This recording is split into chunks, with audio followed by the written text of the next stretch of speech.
All right, this is starting and we're live. So welcome, Ken. I see that you're sharing things on Facebook. Thank you very much. I hear you cooking and it popped up on my screen. So thanks for supporting us as you always do. Today we'll be focusing on the emphatic part of English. And so what we're going to do is kind of look at some slides, go through it, talk about it, discuss it. And this is something that's advanced. It's an advanced class, but I mean, you might use this already, but you don't know you're using it kind of situation. So we'll see. As of right now, let me just get this ready and going. So we'll share my screen for you. Oh, slide one. Well, it shouldn't be slide one. Okay. Oh, whoa. What happened? What? I'm not doing this. Can you see it moving? Yes. Okay, so this is what we're going to talk about today. I don't know what happened. Let's not touch anything. My computer, like I said, I still think it has a virus. I've cleaned it like twice, and it seems to not be perfect yet either. So we'll see. We'll see what happens today. So emphatic sentences. Oh gosh, let me try and there we go. I'll move it up with the keyboard here. So functional language, basically, you know, what we're speaking about and using. And so it says there are ways in which we can make sentences sound more emphatic than others. Take a look at how we can achieve this. Okay. Basically, this is put in an introductory word at the beginning of a sentence. The sea levels quickly began to rise. Okay. Now, if we change around the words, we said quickly the sea levels began to rise. This gets people's attention. Okay, and that's kind of what they're looking for. All right. So this is what we'll be focusing on today. Have you seen this before? Yeah, I often write this type of sentence. Yeah. Okay, good. And basically, like I said, what it's doing is it's emphasizing something to make the sentence a little more interesting. Exactly. Yeah. That's basically it. And so, like I said, what we're basically going to do is just look at some different ways and practice how we can do this using the English language, of course. And of course, there are many ways. It depends what you want to focus on.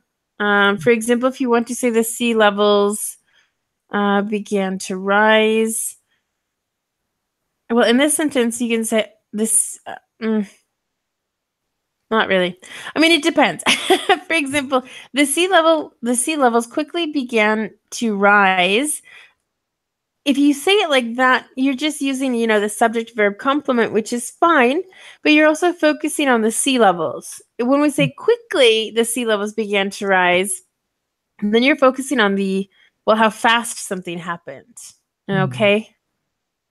But it's not just the placement of the words, it's also the emphasis. So it says, but how do we emphasize it with our voice? Okay. So not only is tone, intonation, pronunciation, etc. important, but it's the stress or the emphasis that we're putting on words. Just like when I said, but how do we emphasize it with our voice? It's the same thing. Because if I were to say, but how do we emphasize it with our voice? Doesn't give that wow factor, we say, right? Right. Okay. So it says click on the sentence and repeat. We are not going to click on because there's nothing to click on, but it says quickly the sea levels began to rise. Also, if you leave that pause in there, which is what I think it wants us to do with the comma, then it really emphasizes it even more. So quickly, the sea levels began to rise. As you notice, I'm also saying this part of the sentence faster than I say quickly. Do you have any questions about this? No, I would pause to emphasize that part. Quickly, the sea level began to rise. Yes.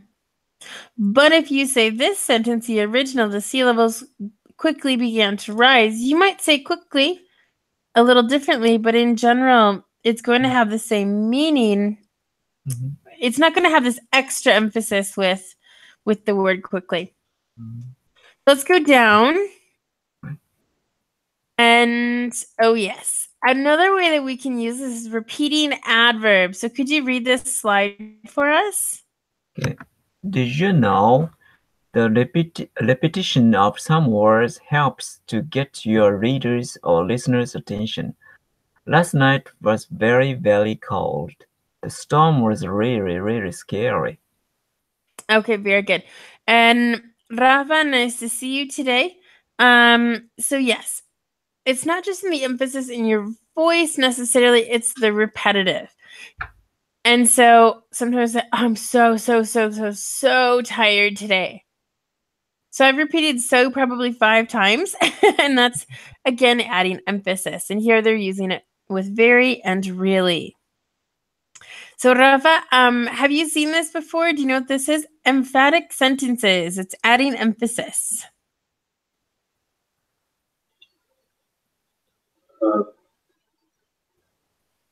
Hello. No, sorry.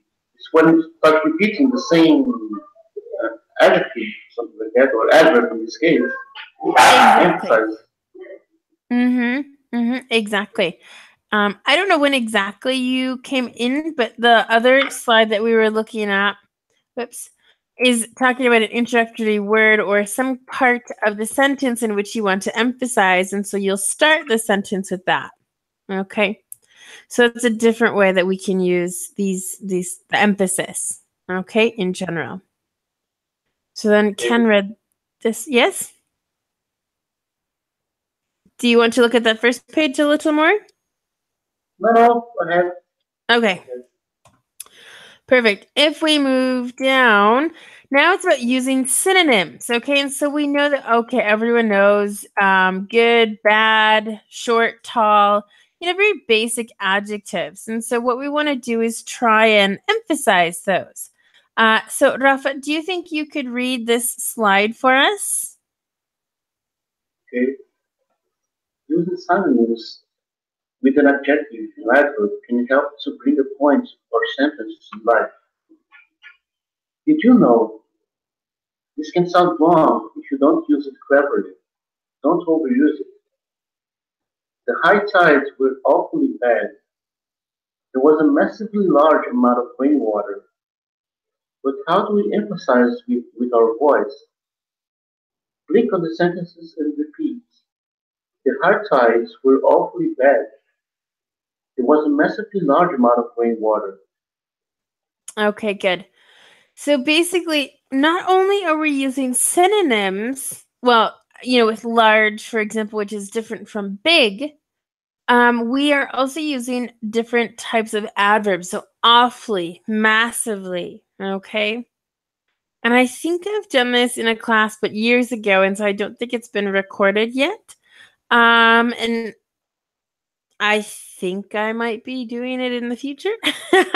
I can't remember, but I know it's like, it's extremely hot today. It's not just hot or very hot, it's extremely hot. And so this is something with, I can't,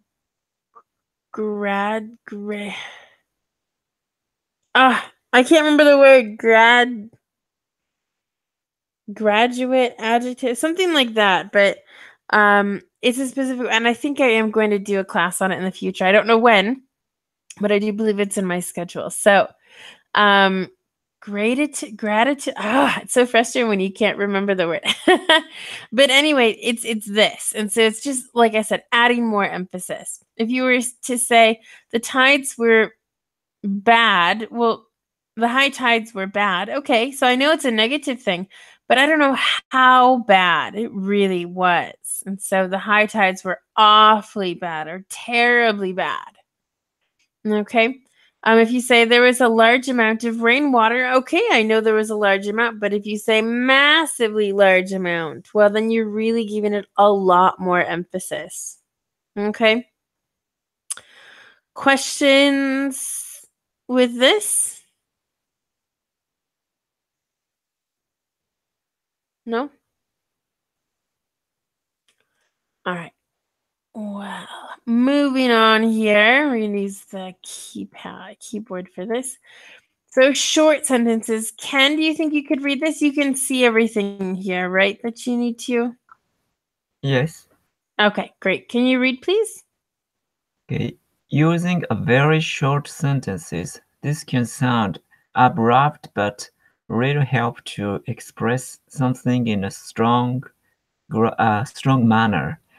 The meteorologists predicted a hugely massive torrential downpour last night.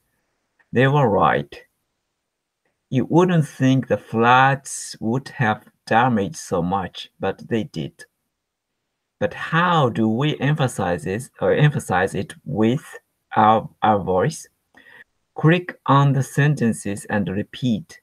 The meteorologists predicted a hugely massive torrential downpour last night. They were right. You wouldn't think the floods would have damaged so much, but they did. Okay, good. So again, yeah, we can't click on the sentences, but we can repeat. So very good. And again, this is just referring to the subject of the sentence, like the meteorologist predicted a hugely massive torrential downpour. Lots of very, very, very big words here. So we have an adverb, hugely, massive is an adjective. Torrential, good question. I think torrential. Torrential is an adjective as well. And downpour is a noun. Okay, so lots of rain is what downpour means. Okay. Torrential means a kind of part area. I forgot the meaning, maybe. Torrential means, I would say, very bad. Oh, okay, I got it. Torrential is not a good situation. Yeah, like if it's raining, for example, like it's really, really a lot of rain. Like it's heavy rain, we would say. Okay. We have torrential storms, lots of rain, and they were right. And so we use this emphasis again with the last part here. So the second one, you wouldn't think the floods would have damaged so much, but they did. And so but they did. So you're emphasizing the word, and then, we're not even using any of the actual words from the original sentences, but they did. And so we're using the auxiliary did here because it happened in the past. Do you have a question, Ken? The pronunciation would have the floods would have damaged. Okay, would have. It does say would have. Whoops. But would have. Oops, that was not supposed to be a 0 at the end. Would have. Okay. All right, other questions? Yeah, I mean, pronunciation, vocab, anything that we need to talk about? Downpour is a really, really good word if you want to say it rained a lot. One more, and this sentence, would, and the end of the sentence did used, and not but they would. Maybe it's not correct if I say but they would. Well, that would be for a different sentence. In this case, for example, the main verb is the floods would have damaged. Okay. And also, we're talking about a subject or, something that happened in the past, because now we're saying, hey, it flooded and there was a lot of damage because there was a flood. And so then we're using the auxiliary did in the past because it's already a past action. But no, we do not have to repeat the main verb because we already know what we're talking about. Okay. Okay. Good. So Rafa, any questions or should we continue on down? No, go ahead. All right. And Rafa, it's your turn. Could you please read this for us? It interruptive sentences really grab people's attention. What on earth was the news reporter thinking when he swore on TV? What was that guy thinking when he said climate change wouldn't affect us? Did you know interruptive sentences like this should not be used in formal writing? Okay. So very good. The first one, what on earth? And then we use the verb and then the subject and then the other verb. So what on earth? I haven't heard that expression for a long time. What on earth were you thinking? Bringing that dog into the supermarket, for example. So what on earth was someone thinking is like a saying that we have. That's like, I can't believe that this person was thinking. And so this news reporter swore on TV. What is swore? No examples, just what does it mean?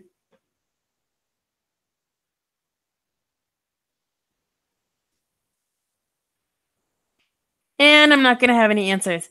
The original verb is to swear. Swore is in the past tense. Does that ring a bell? Oops. Ring a bell means sound familiar. Have you seen that before? No? It doesn't seem like it. So when I say he swore on TV, it means he said some bad words or a bad word on TV. And he shouldn't have, obviously. In English, to swear, say those bad words, is not appropriate. And it's quite strong. I know here in Spain, a lot of people use swear words. Not very good words. But it's not appropriate exactly. I think the younger kids use swear words, but that are made for younger kids, so they're not as strong. So that's something you have to look up for too, because you don't want to, just because something is common doesn't mean that you should use it because of how strong it is. Rafa, did you want to say something? My definition of swear is quite different. I don't know exactly if it's correct or not. There's another difference. What's your definition? When you swear something, it means that you are certain that something is true. Something like you're that. Promising. Mm-hmm. Exactly. We go under oath. We are under oath in court. We swear by something. Promise. Okay. So what you're talking about is when we are under oath in court. Okay. So you go to court because you're getting a divorce, for example. You have to swear to tell the truth and the whole truth, blah, blah, blah. Is that it? Yeah. So you have to swear. That means, yes, to make a promise. Okay. We swear by something, which is a promise. I swear, I don't know, that I didn't eat the chocolate cake, even, So yes, there is another meaning for swear. In this case, he did something bad, and that something bad is to say a bad word. So yes, it does depend on the context. Any questions or anything here?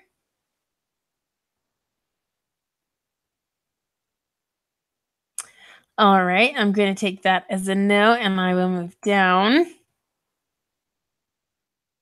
All right, but how do we emphasize it with our voice?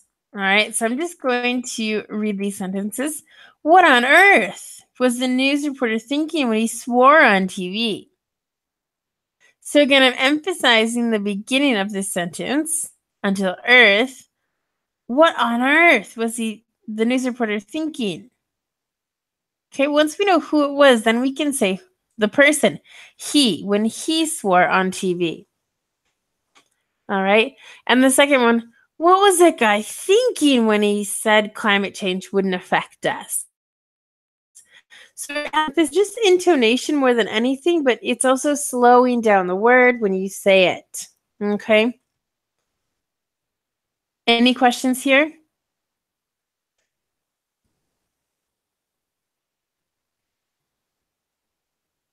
Well, this must be very simple then. So let's move down. Okay. So functional language, identifying 4 emphatic sentences in the text about Thailand. Okay. So sentence number 1 is repetition. So I'm going to have you read these as we see that they're both very long. My only question is do you want to read it during one at once or read each part in 2 parts? Because both of you are going to be reading. Because I don't need help with my pronunciation. Or so they say. No? Are both of you okay to read? I'm sure that you are. Yes, okay. Perfect. Well, Ken, as long as you're unmute at the moment, could you please read this? Can you see all of it? Yeah, yes. Now I see it, yes. Okay, perfect. Great. So whenever you're ready, you can start. Okay. 1. Function language. Identify 4 emphatic sentences in the next text about Thailand. Sentence number 1. Equal to repetition. Anyone thinking about visiting Thailand should factor in the weather. It can be very, very extreme. The best time to visit Thailand is from November to February. This is when the weather is at its most pleasant. If you go in the month of July or August, for example, you are likely to experience monsoon season. This will leave you soaking wet at some point on your trip, guaranteed. However, if you do your research beforehand, you can escape some of these islands and head a bit farther south. Sometimes it's all about timing and a sprinkling of luck. Who knows? You might be there in the middle of August and avoid an extreme weather. Whenever you go, don't say you weren't warned. And as the years go by, it's getting more and more difficult to predict what kind of weather there will be anywhere. One thing is for sure, though, if you are a foodie and like to experience new culture, you'll absolutely adore Thailand. Who wouldn't? Okay, good. So really good pronunciation here. There's some questions, probably about some vocabulary. Do either of you have any questions first? Just so that we know what we're talking about.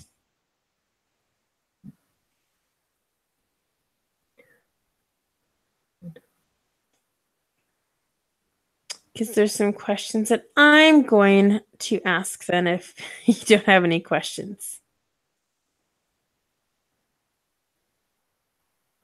Foodie means people who like eating food. Yep. Okay. Well, yes. I mean, people who like food, but also people who take a lot of pictures maybe of their food and they share it, things like that. Okay.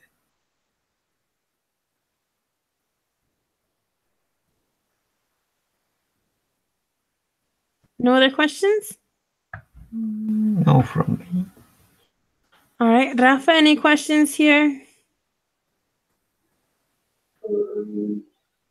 No questions. Okay.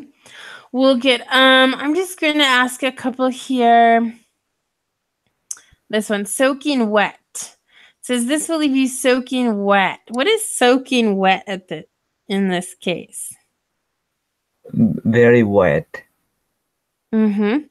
Like soaking water or Exactly. Basically, if you maybe have a t-shirt on, you take your t-shirt off and you squeeze out the water, a lot will come out.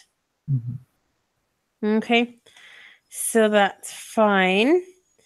And let's see. Anything? Oh, yes. Beforehand. What's beforehand? In advance. I'm sorry? In advance. In advance, yes. Your voice sounds a little different today. I don't know. I think Because it's. I'm using another computer. Let me. Mm.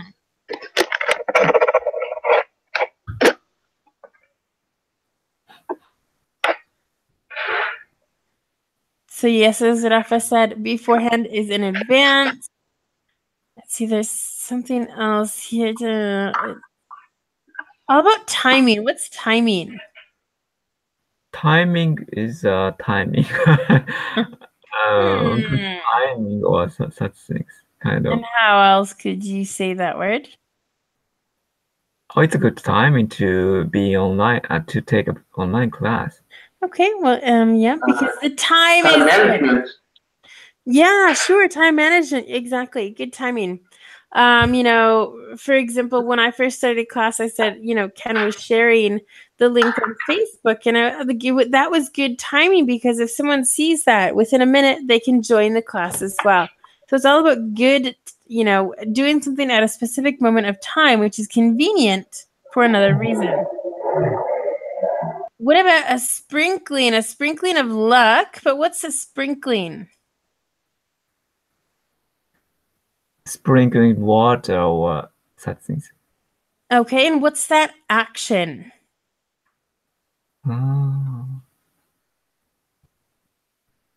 I can picture that, but I cannot explain the word. All right. So when you're picturing this in your head, how do you picture it? Sprinkling fountain or also sometimes stars. That's a twinkle. Sorry, sprinkle water like fountain. Spreading, maybe. Well, I think Ken's in the right direction. Sprinkling of luck is just a little bit. It's kind of like when you put a little salt or pepper on something. You're basically sprinkling salt and pepper on there if you don't put a lot on. That depends on the person probably, but a sprinkling is a little bit of luck, okay? And we talked about foodie, so I think that's fine for questions here. So, we've 4 sentences here that are emphatic. Sentence number 1 is repetition. So, where is the repetition? Repetition. Very, very extreme. Exactly. Here is the repetition. Very, very extreme. All right, so very good. Oops. Yeah, my computer doesn't like me today. All right, so the next sentence we're going to be looking at is synonyms. So, Rafa, I would like you to read this as well. It's the same, but also, it's for practice pronunciation. But I'd like us to also look for the emphatic sentence in which we are using synonyms. So we remember synonyms, right? Things basically the same word. All right, so I'll have you read this whenever you're ready. Okay. Anyone thinking about visiting Thailand should factor in the weather. It can be very, very extreme. The best time to visit Thailand is from November to February. This is when the weather is at its most pleasant. If you go in the month of July or August, for example, you are likely to experience monsoon season. This will leave you soaking wet. I believe this is the synonym, soaking wet, at some point in your trip, guaranteed. However, if you do your research beforehand, you can escape some of these wetter islands and head a bit further south. Sometimes it is all about timing and sprinkling of luck. Who knows? You might be there in the middle of August and avoid any extreme weather. Whenever you go, you don't say you weren't warned to pack for all eventualities. As the years go by, it's getting more and more difficult to predict what kind of weather there will be anywhere.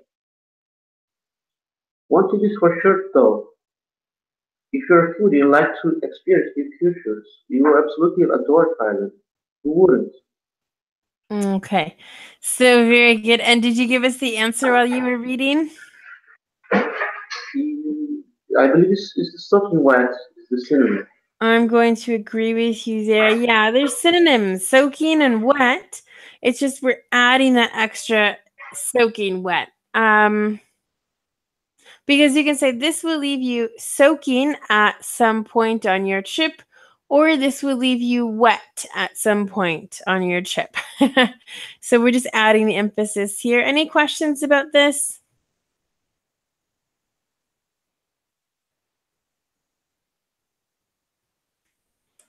All right. Sorry, Yep. question.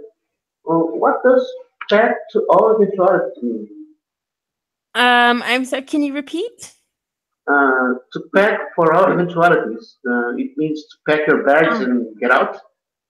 Well, it's just saying wherever you go, don't say you weren't warned to be prepared for all possibilities, basically. Because they're saying, well, they're talking about, the best time is November to February. It's more pleasant, but if you go in July or August, you might hit the monsoon season. And so they're basically saying the best and worst times to go. And he goes, yeah, so whenever you go, whenever you have time, but don't say I didn't warn you basically about being prepared for whatever might happen to, with the weather during the time. Now with the global warming, I don't know if you can really prepare. You never really know. Normally, I mean, a week ago in Wisconsin, they had just received, about 2 feet of snow, or about 55 centimeters of snow, like a lot. And then everyone was outside yesterday because it was nice and warm.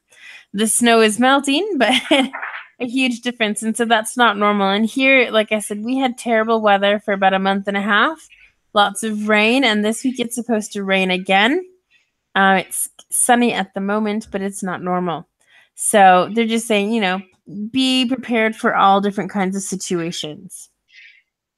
But specifically for traveling or something around this context, or can I use for everything? I think For instance, you uh, should. I, I'm supposed to pack for the next test tomorrow, so to become prepared for the test. Is that okay? By using this context? I think pack in this case, just because it's involved with traveling, we say pack your suitcase. And so that's what they're talking about. They're literally talking about traveling. So it's really specific in this case. If you were to say it in a different context, you could just say, be prepared. Pack everything you might need just in case. Be ready for any situation, that kind of thing. I honestly wouldn't use the word eventualities ever. I don't. That's not common for me. So that's what I can say about this. Is that kind of clear? Yes. Thank you. So because we're talking about traveling, pack is what we do with our suitcase, or you pack your backpack or something. But yes, you can use it in different contexts, but not the exact same words. Let's say that. Okay. Yeah. Okay. All right. Very good. So now what we're going to be doing is looking for the introductory words. Now we've read this already twice. Do you want to read it again, or do you think we should just look for the sentence? I think I would be okay if we just looked for the sentence. But if you want, we can also read it again, or I could read it. I think looking for is would be Perfect. nice. Good. Well, all right. So let me know when you find it, or you think you find it.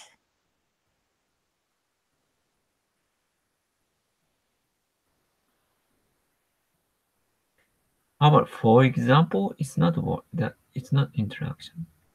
I would not use not right now. I don't think so. Sometimes it's about timing. Sorry. Sometimes. Okay. Rafa, do you have any suggestions for us? The beginning. Anyone thinking about this Thailand?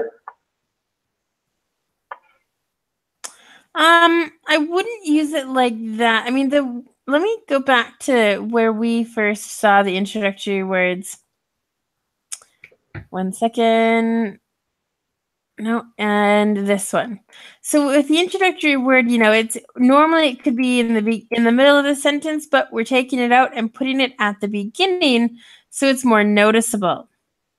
Okay, quickly the sea levels began to rise. So if we go back down to this one. So it's a word that normally would go in the middle.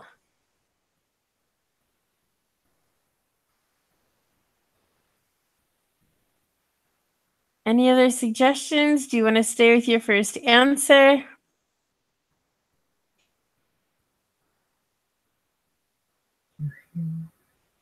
Ken, I think you might have said it before. I think sometimes. Yeah, I think it's sometimes because what I've explained with adverbs of frequency is sometimes we'll put it at the beginning, but it normally goes after the main verb or before the verb to be. Right. In this case, it's before the verb to be, which is here. Sometimes but I would say it's all about timing sometimes and a sprinkling of luck. And so I think sometimes is. Rafa, sorry, I was going to call you Ken. Rafa, what do you think about the word sometimes in this case?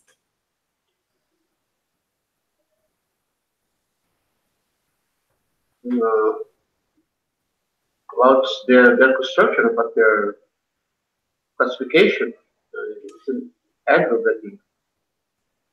Okay, would you agree that sometimes is the correct answer, or do you disagree?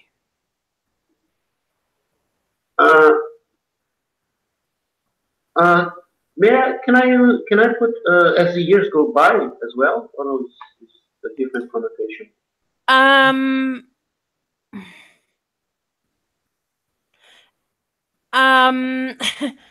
Give me an example. As the years go by. I mean, this to me would be kind of the time clause of the sentence. As the years go by little over the years.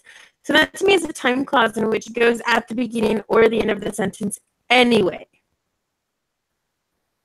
So for me, I don't necessarily think that's one.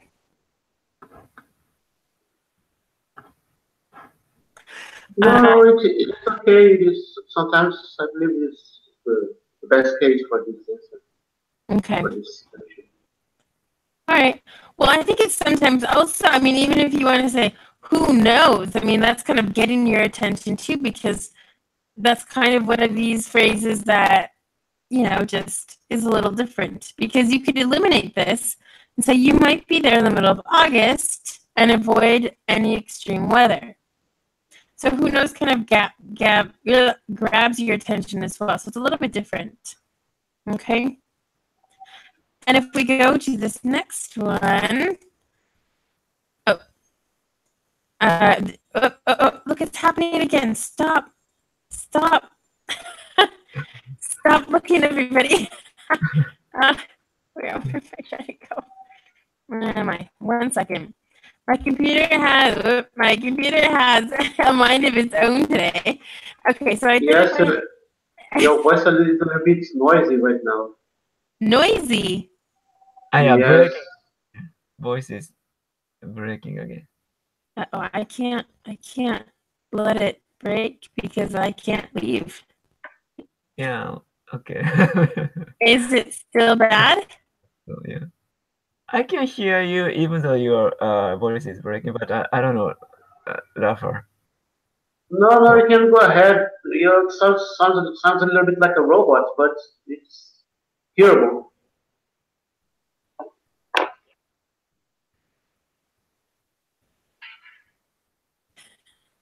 Okay.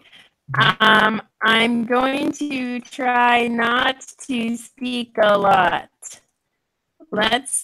yeah, that's it's, What? yeah, I understand what you said. No, you can listen to you. It's just a little Right. bit strange, but you can go ahead. Okay. Let's look for the next example then. It's about using a short sentence and or interrogative.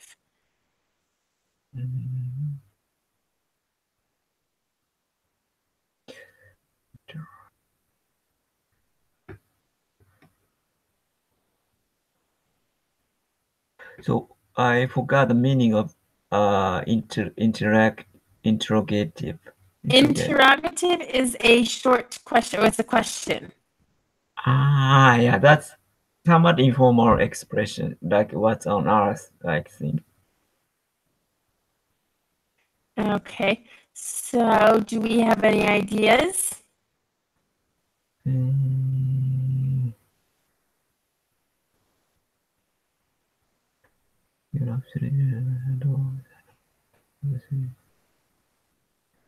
Who knows? Mm-hmm. You might be there in the middle. Yeah, who knows? Yes, I think that is also correct for this one.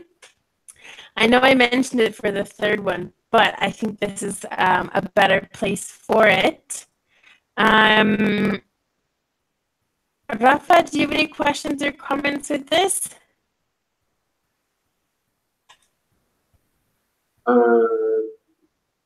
The, do the question tag includes in this type of situation? Yes and no. That's not it. This one. So what on earth was the news reporter thinking when he swore on TV? This is just a question. This is the one. So the short sentence, the meteorologist predicted, blah, blah, blah. They were right. So this is not a question tag here. Or this, but they did. We're using the past simple here, but we're also using a model perfect here, which does have a reference to the past.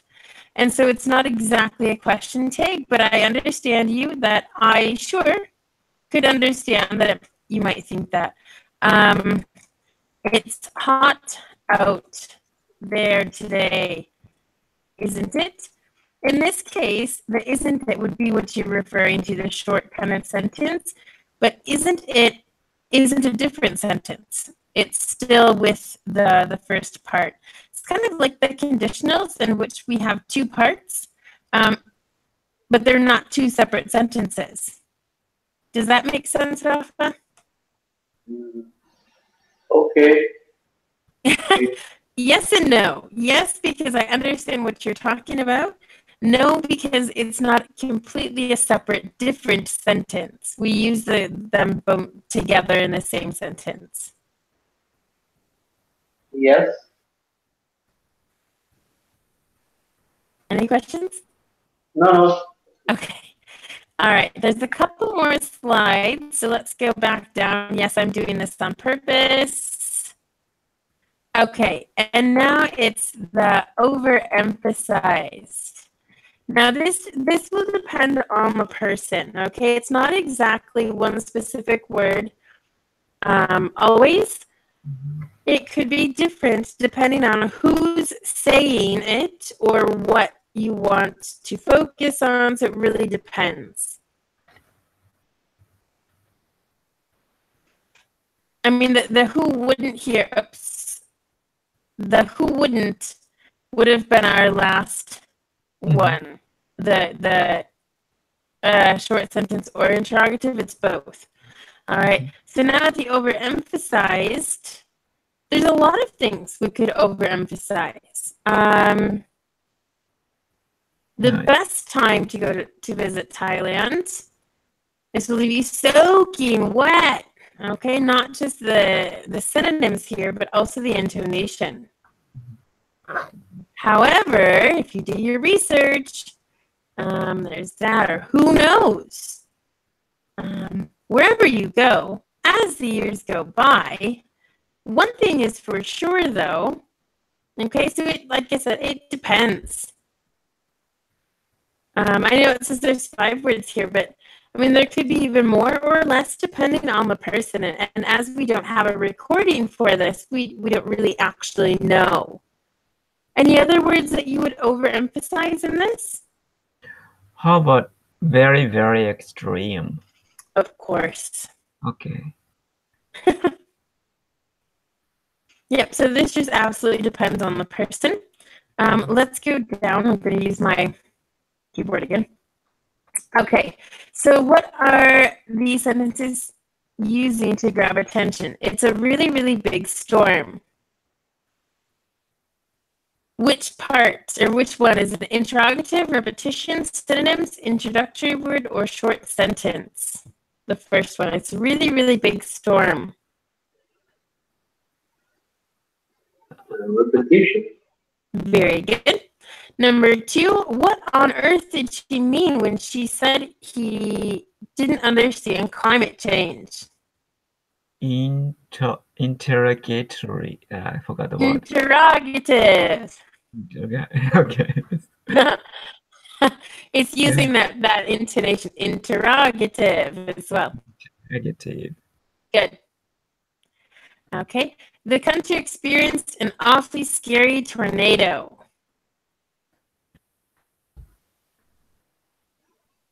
Using synonyms.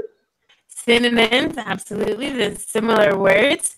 Number 4, people didn't think they'd be affected, but they were.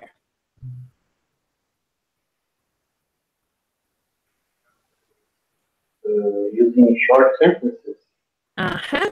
And the last one, scarily, people believe the strangest things.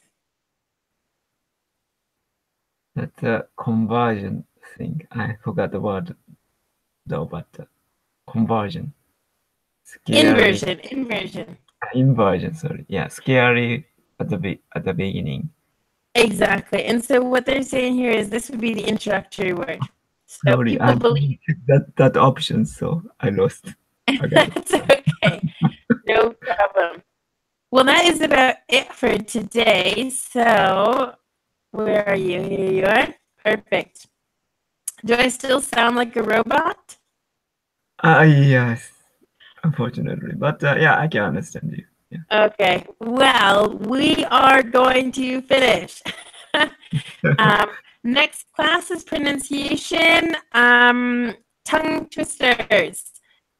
And we're trying new tongue twisters, okay? Okay. So it should be fun. Any questions? No, thank you very much. I'm human, I promise. Okay, great. Well, everyone have a great day. Thanks for watching, and I will hopefully see you on Wednesday, okay? Okay. All right, have a good day. Okay, Bye-bye. you too. Bye. Bye. Bye.